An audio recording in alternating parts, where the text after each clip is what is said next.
जंग के बीच ईरान के सुप्रीम लीडर खामेनेई का राष्ट्र के नाम संबोधन, कहा कि इजरायल ने बड़ी गलती कर दी, अब गंभीर नतीजे भुगतने होंगे। खामेनेई बोले कि हम अपने शहीदों को खून को भूलेंगे नहीं, ईरान के एक एक शहीद का बदला लिया जाएगा। ईरान की सेना दुश्मनों को जवाब देने के लिए तैयार है। अमेरिकी राष्ट्रपति ट्रंप की धमकी पर ईरान का पलटवार, खामेनेई बोले अमेरिका का दखल और बड़ी तबाही लाएगा।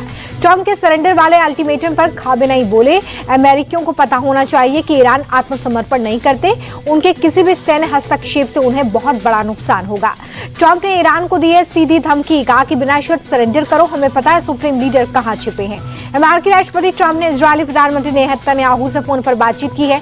ईरान इजरायल युद्ध को लेकर हुई बातचीत। ईरान के पूर्व राजा के बेटे प्रिंस रजा पहलवी का बड़ा बयान, बोले ईरान की सत्ता बदलने का समय आ गया है, ये युद्ध ईरान के लोगों का नहीं बल्कि खामेनेई का। इजरायल ईरान के बीच भीषण जंग जारी, इजरायली हमले में ईरान के अब तक 585 लोगों की मौत, 1000 से ज्यादा लोग जख्मी। ईरान ने इजरायल पर दागी फतेह मिसाइल, ऐलान जंग के बाद की एयर स्ट्राइक। इजरायल के डिफेंस सिस्टम आयरन डोम ने मिसाइल को इंटरसेप्ट किया।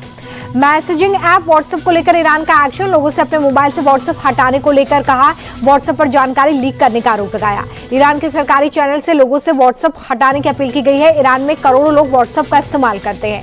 पीएम मोदी और अमेरिकी राष्ट्रपति ट्रंप की फोन पर बातचीत हुई है। दोनों नेताओं के बीच में 35 मिनट तक कई विषयों पर बात। पीएम मोदी और राष्ट्रपति ट्रंप के बीच ऑपरेशन सिंदूर पर भी बात। प्रधानमंत्री ने स्पष्ट किया, सीज़फायर को लेकर अमेरिका से कभी कोई बातचीत नहीं।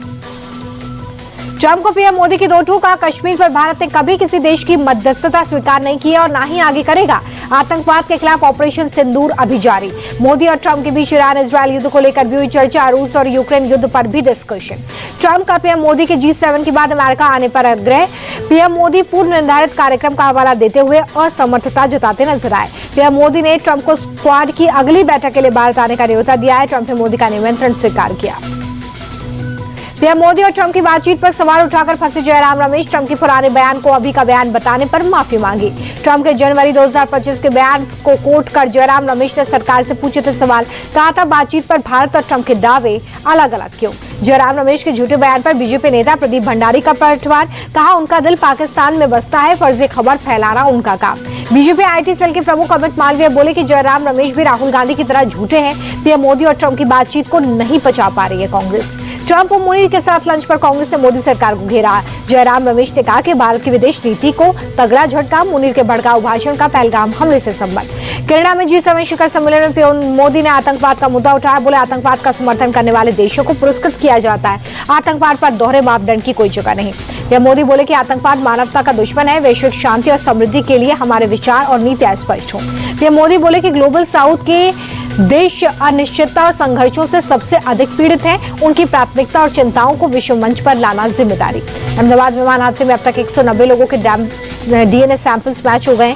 157 शव परिजनों को सौंप दिए गए हैं। एयर इंडिया के एक और विमान में तकनीकी खराबी आई। दुबई से दिल्ली आने वाली एयर इंडिया की फ्लाइट AI 996 कैंसिल हुई। एयर इंडिया की फ्लाइट AI 996 में तकनीकी खराबी आई, टेक ऑफ से पहले ही कैंसिल की गई। बाली जा रही एयर इंडिया फ्लाइट वापस दिल्ली लौट आई है। एयरलाइन ने कहा है कि एयरपोर्ट के पास हुई ज्वालामुखी विस्फोट के चलते वापस लौटने का फैसला लिया। जातीय जनगणना को लेकर मोदी सरकार की नीयत साफ नहीं, कांग्रेस नेता सचिन पायलट ने साधा निशाना। जातीय जनगणना को लेकर सचिन पायलट के बयान पर बीजेपी नेता राम कदम बोले कि ये मोदी की सरकार है, जो वादा करती है उसे पूरा भी करती है।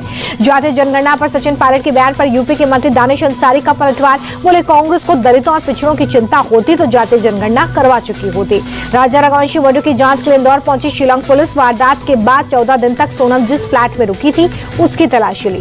सोनम के माता पिता से शिलांग पुलिस ने पूछताछ की है। सोनम की व्यवहार और दिनचर्या को लेकर सवाल जवाब किए हैं।